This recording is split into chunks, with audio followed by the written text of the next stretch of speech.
গ্রেপ্তারির ৩.৫ মাস পর মন্ত্রিসভা থেকে বাদ পড়লেন রেশন বন্টন দুর্নীতি মামলায় ধৃত জ্যোতিপ্রিয় মল্লিক। গ্রেপ্তারির ৩.৫ মাস পর পদক্ষেপ রাজ্যে। তৃণমূল সরকারের এই পদক্ষেপ নিয়ে কটাক্ষ বিজেপির।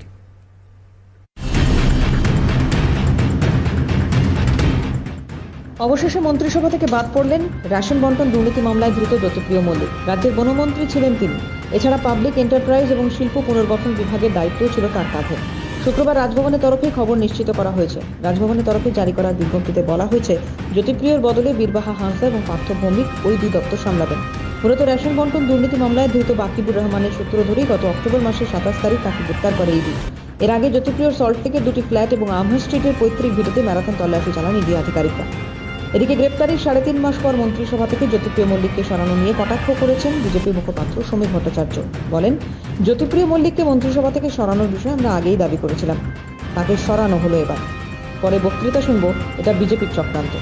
রাজ্য সরকারের এই পদক্ষেপ নিয়ে প্রশ্ন বিজেপি নেতা রাহুল সিনহা।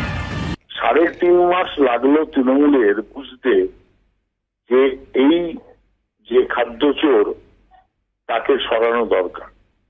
মন্ত্রিত্ব থেকে সরিয়েছে, পার্টিতে কিন্তু বহাল আছে। তার মানে পার্টিতে চোর গ্যারেজে রইল, আবার যদি কোনোদিন সুযোগ পায় আবার চুরি করবে। সেই কারণে যেখানে পরিষ্কারভাবে গরিব মানুষের খাদ্য, করোনার সময়কার খাদ্য যে চুরি করে বাংলাদেশে পাচার করলো, নিজে আত্মসাৎ করলো সেই অর্থ, তার বিরুদ্ধে অনেক আগেই ব্যবস্থা নেওয়া উচিত ছিল। ক্যালকাটা নিউজ।